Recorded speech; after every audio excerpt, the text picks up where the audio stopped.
on this episode of Drunk Chess. I should be severely mentally handicapped and paralyzed, but I'm not. I worked in the meth capital of America.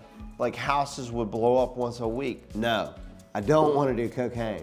I want to do ketamine. I'm telling you, we saw Bigfoot, motherfucker. Now here's your host, Carl Cinquino. Thank you, Kurt.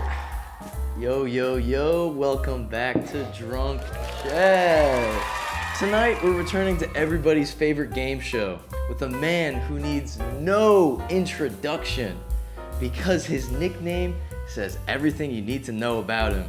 Ladies and gentlemen, give it up for Dirty Steve.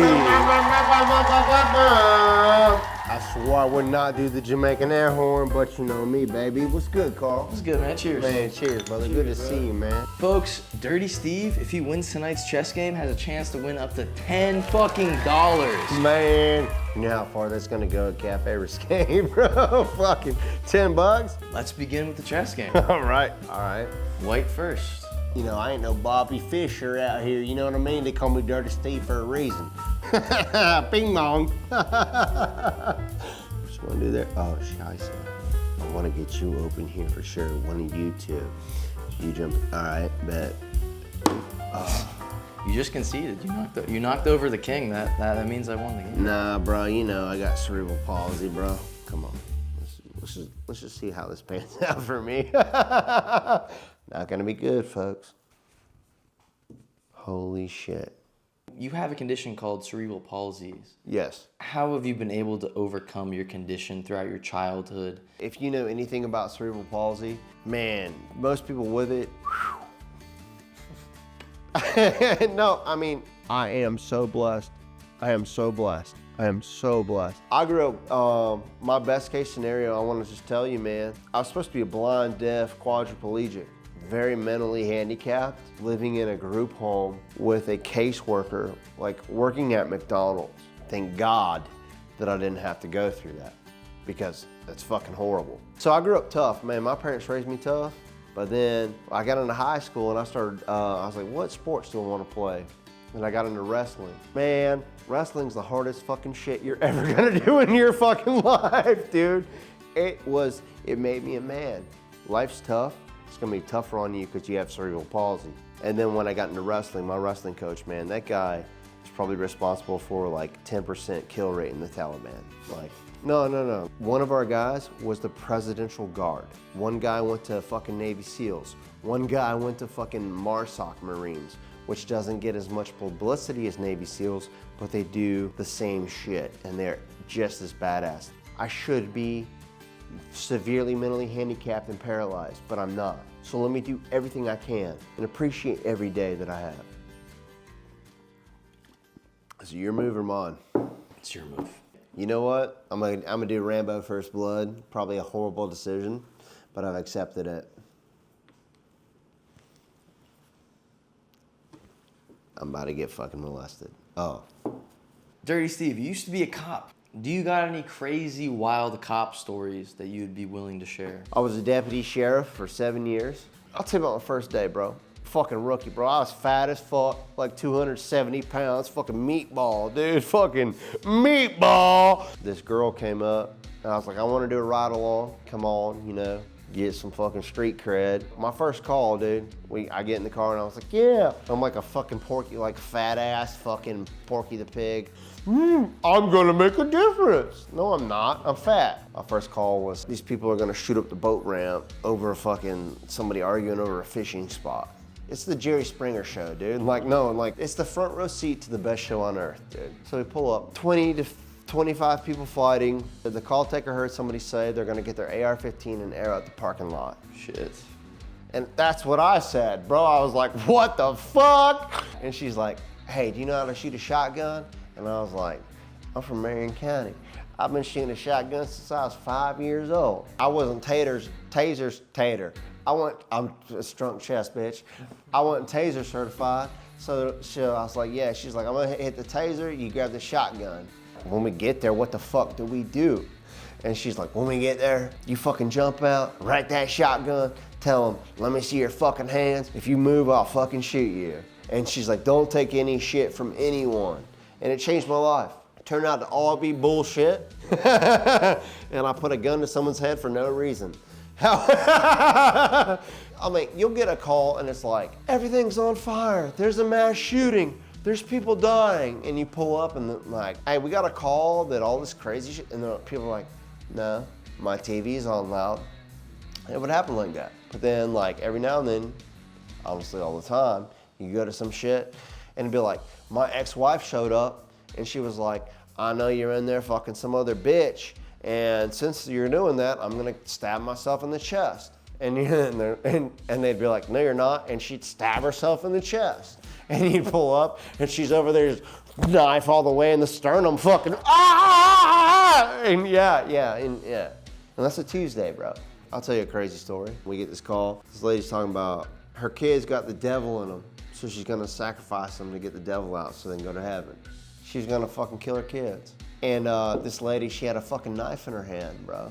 And she had the knife to the kid's neck. She had her kids in her hands. And I told my partner, I was like, listen, you got children, I don't. I don't know how to deal with kids. So I'm gonna jump on this lady and you grab the children. Boom, kick the door. We met Baker at Carteria. But just for the record, we did. And she fucking grabbed them kids, put a knife to the neck of one of them kids. And I jumped on her and fucking disengage the situation. And yeah, save them kids' lives. So you're in check. Holy shit. No, I'm not. No, you're not.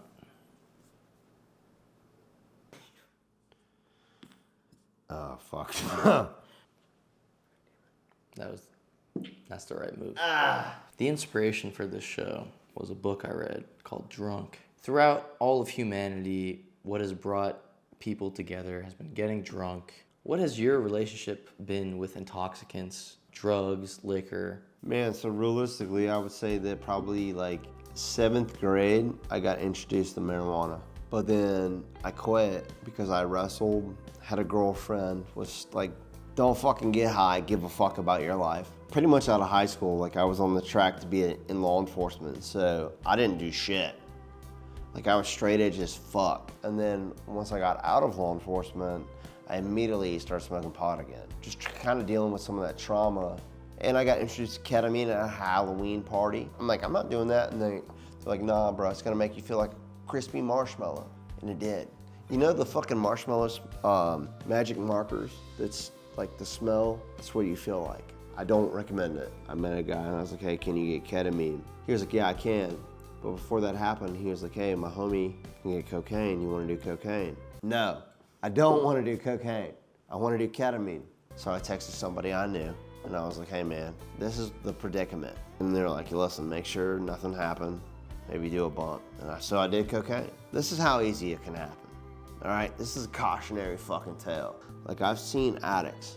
I've seen motherfuckers like break into people's houses and steal all their shit. So I was very responsible. I'm like, dude, you cannot do cocaine all the time.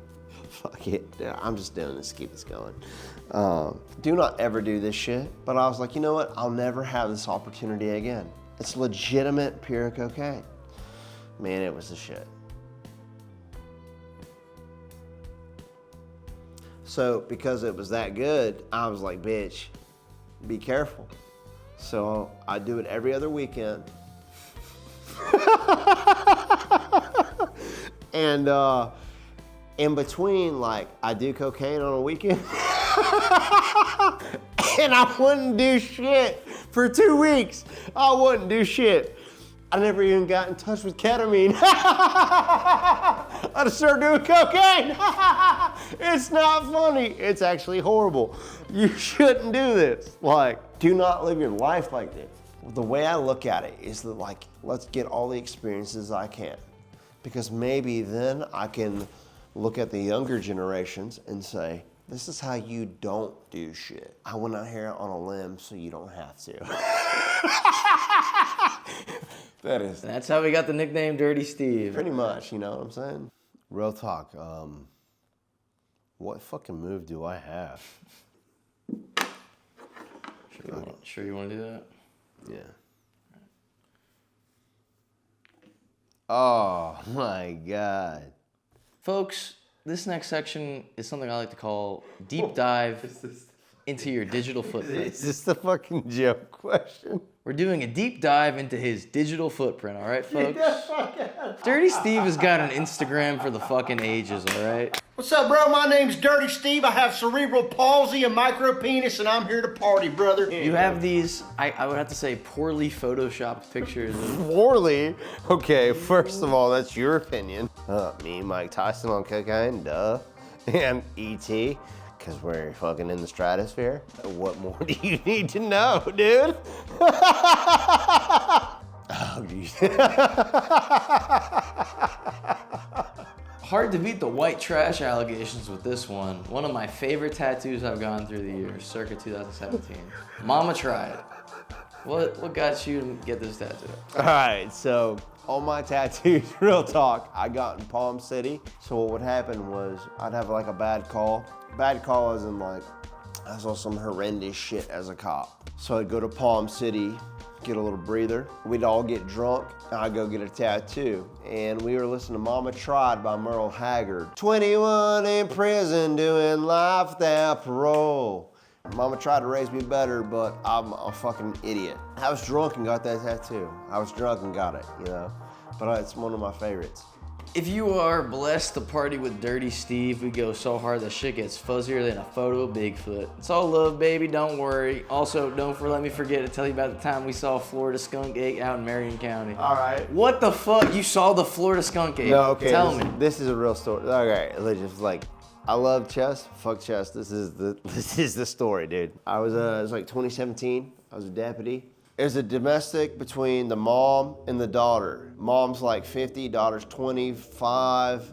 Her daughter is like 13. The drunk grandma's like, fuck these white trash motherfuckers. The granddaughter's like terrified. It's 3 a.m. So I'm like, hey, what's your name, baby? Like, hey, sweetheart. You want to shine light on children, bro. And she's like, I'm Princess Emily. I'm a dinosaur. And she's like going so far to eat fucking leaves off the trees. And I'm like, do your thing. I'm not interrupting you. Maybe she's dumb. I don't know. And this little kid looks over in the fucking woods and fucking petrified to the point where I'm like, hey, the fuck you looking at? You're studying something. What is in the woods that you're catching? She runs to her mom. I look at my partner and I'm like, hey, homie, something's in the woods. So we go in the woods to see, guns out, obviously, because you never know, dude. Like, I worked in the meth capital of America. Like, houses would blow up once a week. People were trying to, like, booby traps were out there. Like, people were trying to kill you. It was crazy. So guns out. And the whole time it felt like whatever it was circling us in the trees. Boom, feels like a tree. It sounds like a tree falls. My homie sees something fucking jump out of the tree. We see some fucking bipedal fucking animal. Fuck, I swear to God. A fucking gorilla stood up, dude.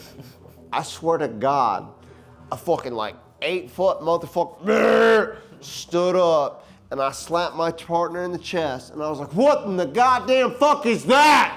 I'm telling you, we saw Bigfoot, motherfucker. And then the best part, okay, he goes, do you know where we were? And I was like, no, I've never been here. And he goes, the guy next door, he calls in about once a month asking for us to come out and search his property because a Bigfoot is on the loose on his property. I swear to God, that happened. Cheers to that. I was gonna say something about having a spa day and getting a full body massage. That's just a sophisticated way to say that I'm having some shower beers.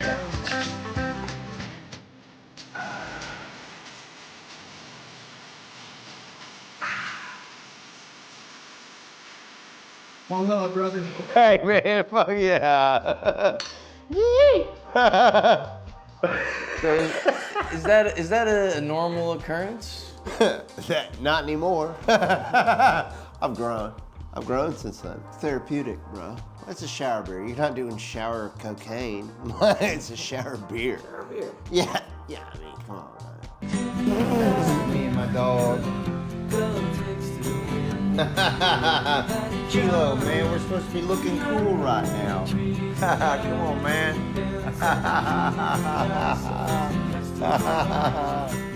Love it, yeah.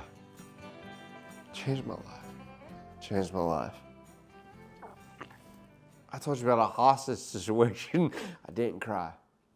You showed me some shit on my dog. Shout out Kilo. Kilo. Big ups to Bebo.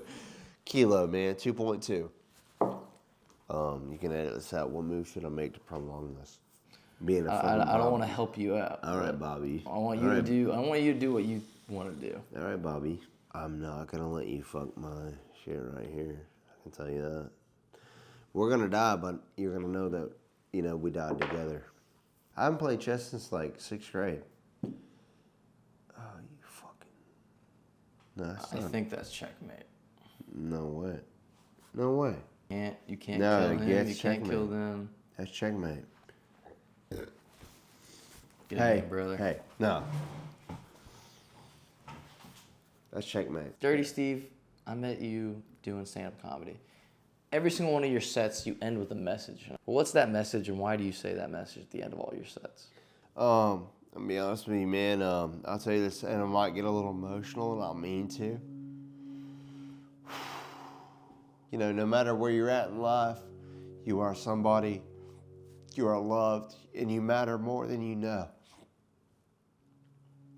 And it's because, real talk, man, I've seen so many people fucking kill themselves.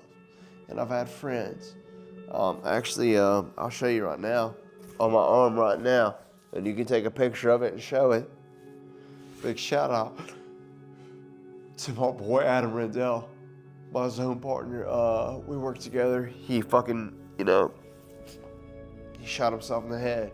I don't know, suicide is so fucking fucked up. It's selfish. And like, what you don't see is the grieving families. Yeah.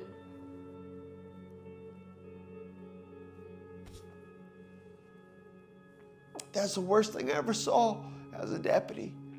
I've seen fucking bad shit. I've seen bad shit, but the grieving families, like when you kill yourself, bro, like, I have literally sat like people with a gun to their head. I'm gonna kill myself. And I'm like, hey, bro, why are you gonna do that? Come talk to me. Sit down with me. Can I hug you? Your life matters. You know what got me? This 14-year-old girl hung herself. A year prior, I worked a call at her house. I had a suicide threat. Her dad was in prison for molesting her. Her mom was in prison for drugs. Her grandparents were trying to raise her, doing the best they could. And she was like, I want to kill myself. But I was like, hey, sweetheart, like, God damn it, girl. Like, excuse me, Lord, but I'm like, what the fuck? Then I'm laying in bed one night at like 1 a.m.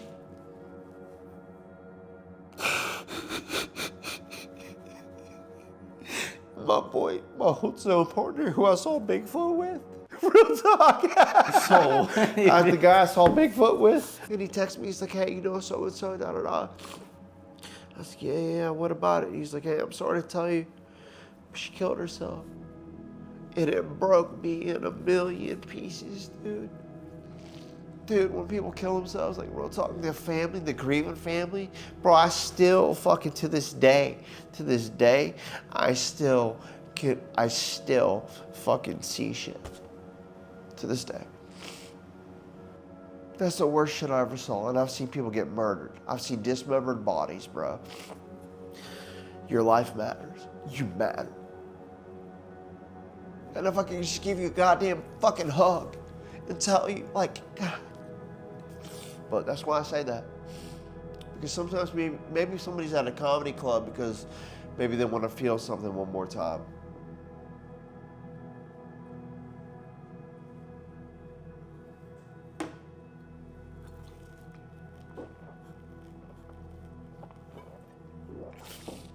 That's why.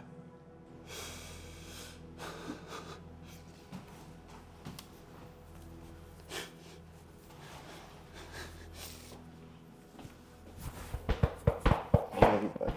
love you too, man. Thank you. Yeah. There is a super secret sex move that. Come in. Yeah. The super secret sex move that only Senor Dirty Steve knows how to do. That he taught me at one open mic here in Gainesville, Florida. Hold on. Explain that. Like what? Yeah. Dirty Steve demonstrated a sex move on my asshole. Well, you know, and ain't no way to learn like getting it happening to you.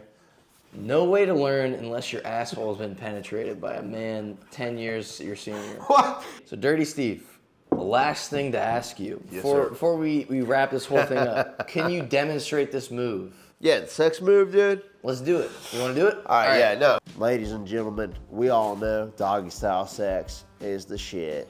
So you're out here doggy style. It's like, remember the hokey pokey? Take your left hand, put it on her fucking, opposite sides, make an X. I got cerebral palsy, so my legs to the side like this. You gotta twist like this, like stretch your leg like you're fucking doing a fucking groin stretch. Bah. Fucking bah, bah, bah, bah, bah. It'll turn fucking 4.5 inches into 6.5, 7. I was born like this. I can't help it that I'm a cocksmith. I also eat pussy good, but that's not what he's asking. So. Yo, Drunk Dirty Steve behind the scenes, dude. God dang, dude. I'll tell you what. That's Drunk Chess, folks. Thank you so much for fucking watching. We're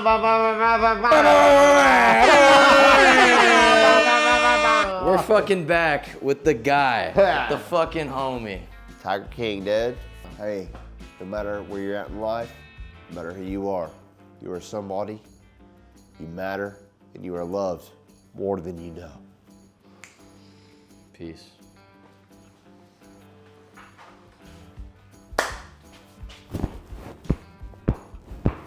One love, brother. Love you, brother. Love you, brother. This is gonna be great. Hell yeah. I'm excited. I cannot wait to see what you do with this, dude. Crazy. I can't wait. Thanks for watching. Make sure you leave a like and subscribe.